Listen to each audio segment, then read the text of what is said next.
Welcome back mga sir, at andito naman tayo ngayon sa Carriedo Street. Ito yung kahabaan ng Carriedo at napansin natin ay sobrang linis, sobrang lawak. Nawala ata dito yung mga vendor, mukhang nagpahinga o sa sobrang init o na-clearing operation sila dyan. So ikot-ikot tayo dito at napatingin tayo sa apple. Ayan, sa halagang 100 pesos meron ka ng 4 na malalaking apple. At bigla kong naalala, meron palang nagtitinda ng avocado shake doon sa kabila. At tama-tama, acidic tayo at magaling daw sa katawan ang avocado kapag acidic ka. Pampatulong daw yun para makabawas ng acid sa katawan. At dito, napasuot tayo dito sa eskinita. Ang daming tao kahit tanghaling tapat. Ang daming paroon at parito ng mga tao. Busy kakabili. Yung iba nagtitinda, yung iba dumadaan lang. Tanghaling tapat pa yan mga sir. Ang dami nila, ayan. So hindi talaga magpapatalo sa init ng panahon yung mga taga Maynila. Ayan, at naalala ko pa sa kanto na yan, meron dyan nagtitinda ng guto na na-feature pa sa mga vlog at sa At ito na nga, ito na, andito na tayo sa pwesto na nagtitinda ng avocado shake. So sa ngayon, ang tinda nila ay dalawang klase lang. Yung kulay pink na yan ay dragon fruit at napakaraming gatas na nilagay. Ang sarap naman yan. At yung kulay green naman yan na nakikita nyo, ayan yung avocado. At yan po yung bibilhin natin. Actually yung dragon fruit ay hindi pa tayo nakakatikim kung anong lasa nyan. Pero dito lang tayo sa avocado kasi yan daw ang kailangan ng katawan ko para bumaba yung acid ko. At tamang tama ay takam na ako kasi tanghaling tapat at ang init.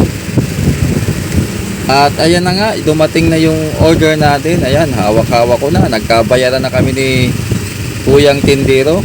At nabili natin yan ng 70 pesos. Ayan, pahigop-higop tayo ng avocado shake habang naglalakad dito sa kalsada ng Quiapo. So pupunta tayo dun sa dulo. May mga nagtitinda doon ng mga swahi, pusit, alimasag, alimango. At titingin-tingin tayo dun kung ano pang mabibili natin pasalubong baka sakali. Itong kalsada na to ay sarado na talaga, pero nagtataka tayo, may nakapasok na tricycle dito. Actually, tao na lang talagang dumadaan dito. Pero napansin natin may mga nakaharang pa yan. May motor pa ng LBC, ayan. Delivery ng LBC, ayan. Tingin tayo mga ukay-ukay. At ito si ate, mukhang nagtitinda ng lemonade juice, yan. Ang dami dito mga ukay-ukay, mga kung ano-anong mga nagtitinda. Yan. May mga namamalimos, may mga nagtitinda ng kitchenware, at kung ano-ano pa. So, dito sa Quiapo, pag nag-ikot-ikot ka, ang dami mong mabibili. At napunta nga tayo dito sa tindahan ng kamote. Naalala ko, maganda daw din to sa katawan, lalo na sa mga katulad kong acidic kasi rich in high in fiber daw to. At napabili tayo, kaso kalahating kilo lang. At napakabait dyan ni Manong Tindero.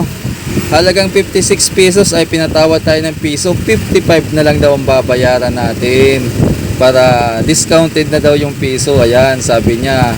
So ilang piraso lang yung kamuti na yan, pero kailangan natin yan. At ito na nga, hindi ko na nabidyohan yung pagsakay ko ng LRT, pero sumakay po tayo ng LRT line 2 from Recto to dito sa Katipunan.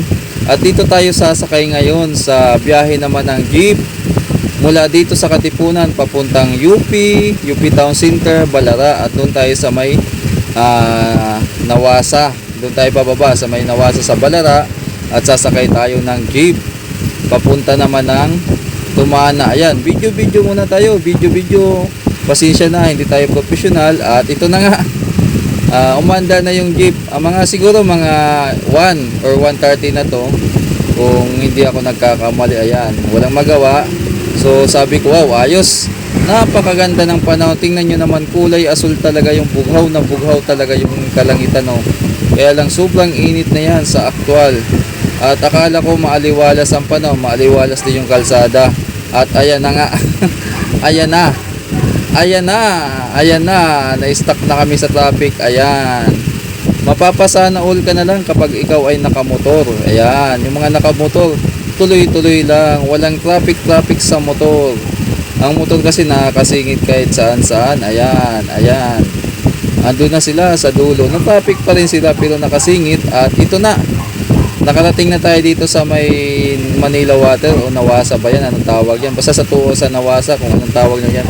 Yung kulay asul na jeep na yon ay yun ang sasakyan natin pauwi. At dito muna tayo sa mapunong part ng kalsada na to. Dito tayo magpapahinga kasi napakainit ng panahon. Ayan, nag-aantay ang driver ng dagdag na pasahero bago siya umalis. At pag mga ganitong oras talaga ay sobrang init ng panahon at tanghaling tapat na to, wala talaga gaanong pasahero. Ang pasahero kasi dito sa biyahe ng Balara to Tumana, vice versa, ay tuwing umaga at saka hapon. So sa umaga yung mga papasok sa trabaho at saka sa UP, at sa hapon naman yung uwian naman. Pero pag ganitong tanghali, konting-konti talaga ang pasahero. Kaya minsan nag-aantay pa ng 30 minutes hanggang isang oras bago umalis yung jeep. Pag hapit yung jeep, aantayin talaga mapuno. Pero ito si Manong mukhang ano naman, hindi naman hapit. Kahit kapiraso lang kaming pasahero ay lumarga na. At ito na nga, malapit na tayo makarating sa destinasyon. At ayan, napakaganda ng panahon, napakasarap maglaban ito, mabilis matuyo ang mga labahin.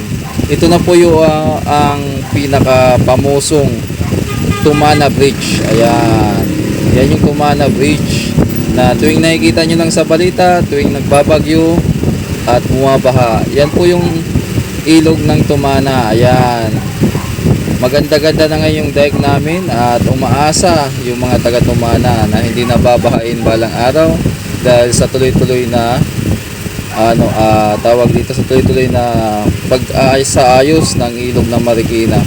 So isa yung Tumana sa mga barangay na katabi ng ilog at pinakasikat tuwing umuulan at bumabaha. Ayan na nga, ito na ang lugar ng Tumana. Ito yung pinaka main highway ata o main road dito sa Tumana. Ito yung Farmers Avenue 1. Yan, sa kabila kasi yung Farmers 2. So malapit na tayo bumaba dito sa may bahay namin. Nakapag-record pa tayo ng video habang So maraming salamat mga sir kung hanggang dito sa dulo ng video ay nanonood pa rin kayo.